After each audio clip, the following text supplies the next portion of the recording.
Welcome back to my channel. ನಮಸ್ತೆ ಎಲ್ಲರಿಗೂ. ಇವತ್ತು ನಾನು ಮಾವಿನ ಹಣ್ಣಿನ ಶಿರಾವನ್ನು ಮಾಡಿಕೊಂಡೆ.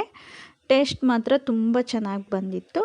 ಮೊದಲು ನಾನು ಒಂದು ಹಂಚಿಗೆ ಡ್ರೈ ಫ್ರೂಟ್ಸನ್ನು ತೊಳ್ಕೊಂಡು ಹಾಕ್ಕೊಂಡು ಸ್ವಲ್ಪ ನೀರು ಹೋಗೋವರೆಗೂ ಹುರ್ಕೊಂಡೆ. ಆಮೇಲೆ ಬೆಣ್ಣೆಯನ್ನು ಹಾಕ್ಕೊಂಡು ಚೆನ್ನಾಗಿ ನಾನು ಫ್ರೈ ಮಾಡಿಕೊಂಡು ಇದನ್ನೇ ಪಕ್ಕಕ್ಕೆ ಎತ್ತಿಟ್ಕೊಳ್ತಾ ಇದ್ದೀನಿ. ನಂತರದಲ್ಲಿ ಅದೇ ತವಾಗೆ ನಾನು ಸ್ವಲ್ಪ ಚಿರೋಟಿ ರವೆ, ಅದರಲ್ಲೂ ಚಿಕ್ಕದು ಅಥವಾ ದೊಡ್ಡ ರವೆ ಆದರೂ ಓಕೆ, ಇದನ್ನು ನಾನು ಒಂದು ಲೋಟ ಅಳತೆಯಲ್ಲಿ ತೆಗೆದುಕೊಂಡಿದ್ದೀನಿ. ಇದನ್ನು ಅದೇ ಬೆಣ್ಣೆ ಅಥವಾ ತುಪ್ಪ ಅಥವಾ ಎಣ್ಣೆ ಹುರಿದು ಎತ್ತಿಟ್ಟ ನಂತರ ಅದೇ ಹಂಚಿಗೆ ನಾನು ಸ್ವಲ್ಪ ಉಪ್ಪಿಟ್ಟು ಮಾಡ್ಕೊಳ್ಳೋಣ ಅಂತ ಉಪ್ಪಿಟ್ಟಿನ ರವೆ ಕೂಡ ನಾನು ಹುರ್ಕೊಂಡು ಎತ್ತಿಟ್ಕೊಂಡೆ. ನಂತರ ಒಂದು ಖಾಲಿ ಮಿಕ್ಸಿ ಜಾರಿಗೆ ನಾನು ಒಣ ಕೊಬ್ಬರಿಯನ್ನು ಗ್ರೈಂಡ್ ಮಾಡ್ಕೊಂಡು ಬಂದೆ.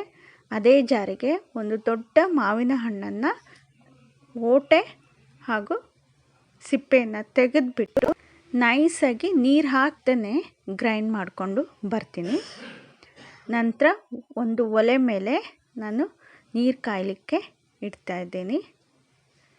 ಅದಕ್ಕೆ 2ರಷ್ಟು ನಾನು ನೀರು ತೆಗೆದುಕೊಂಡಿದ್ದೀನಿ, ರವಾದ 2ರಷ್ಟು. ಇದು ಚೆನ್ನಾಗಿ ಕುದೀತಾ ಇರಬೇಕು. ಅಷ್ಟರಲ್ಲಿ ಈ ಪಲ್ಪ್ ರೆಡಿಯಾಗಿತ್ತಲ್ಲ, ಅದಕ್ಕೆ ಏಲಕ್ಕಿ ಹಾಗೂ ಸೋಂಪಿನ ಕಾಳು ಗ್ರೈಂಡ್ ಮಾಡ್ಕೊಂಡು ಬರ್ತೀನಿ. ಅಂದರೆ ಕೊನೆಯದಾಗಿ ನಾನು ಹಾಕ್ತಾಯಿದ್ದೀನಿ, ಸ್ವಲ್ಪ ತೆರೆಯಾಗಿ ಸಿಗಲಿ ಅಂತ. ನಂತರ ನೀರು ಬಿಸಿ ಆದ ತಕ್ಷಣವೇ ಒಂದು ಕೈಯಲ್ಲಿ ರವೆ ಹಾಕ್ತಾ ಒಂದು ಕೈಯಲ್ಲಿ ಸೌಟಿದ್ದ ತಿರುವಾಡ್ತಾ ಇರಬೇಕು, ಇಲ್ಲಾಂದರೆ ಗಂಟಾಗೋ ಚಾನ್ಸ್ ಇರುತ್ತೆ. ನಂದು ಸ್ವಲ್ಪ ಗಂಟಾಯಿತು, ನಂತರದಲ್ಲಿ ಬಿಟ್ಟು ಹೋಗುತ್ತೆ. ಹಾಗೂ ರವೆ ಎಷ್ಟು ತೆಗೆದುಕೊಂಡಿದ್ನೋ ಅದರ 1/4ರಷ್ಟು ಸಕ್ಕರೆಯನ್ನು ತೆಗೆದುಕೊಂಡೆ. ಈ ಕಡೆ ಪಲ್ಪು ಕೂಡ ರೆಡಿಯಾಗಿದೆ. ಅದನ್ನು ನಾನು ಬಾಣಲೆಗೆ ಹಾಕ್ಕೊಂಡೆ. ಸ್ವಲ್ಪ ಮೇಲ್ಗಡೆ ನೀರನ್ನು ಹಾಕ್ಕೊಂಡೆ, ಯಾಕಂದರೆ ಸ್ವಲ್ಪ ನನಗೆ ತೆಳುವಾಗಿ ಬೇಕಾಗಿತ್ತು ಮಾವಿನ ಹಣ್ಣಿನ ಶಿರಾ. ಈಗ ಚೆನ್ನಾಗಿ ಮಿಕ್ಸ್ ಮಾಡ್ಕೊಳ್ಳೋಣ. ಈ ಗಂಟು ಕೊನೆಗೆ ಬಿಟ್ಟು ಹೋಗುತ್ತೆ, ಆ ರೀತಿ ನಾವು ಚೆನ್ನಾಗಿ ಮಿಕ್ಸ್ ಮಾಡ್ಕೋಬೇಕು. ಈಗ ಮಾವಿನ ಹಣ್ಣಿನ ಶಿರಾ ರೆಡಿ ಆಗಿದೆ.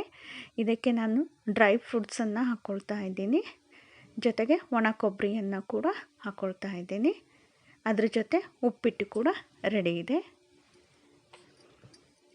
ಇವತ್ತಿನ ಈ ವಿಡಿಯೋ ನಿಮಗೆ ಇಷ್ಟವಾಗಿದ್ದರೆ ಪ್ಲೀಸ್ ಲೈಕ್ ಮಾಡಿ, ಶೇರ್ ಮಾಡಿ, ಕಮೆಂಟ್ ಮಾಡಿ, ಸಬ್ಸ್ಕ್ರೈಬ್ ಮಾಡೋದನ್ನು ಮರಿಬೇಡಿ. ಮತ್ತೆ ಸಿಗ್ತೀನಿ ಮುಂದಿನ ವಿಡಿಯೋದಲ್ಲಿ. ಅಲ್ಲಿವರೆಗೂ ಥ್ಯಾಂಕ್ಸ್ ಫಾರ್ ವಾಚಿಂಗ್. ಹೀಗೆ ನನ್ನ ವಿಡಿಯೋನ ನೋಡ್ತಾ ಇರಿ.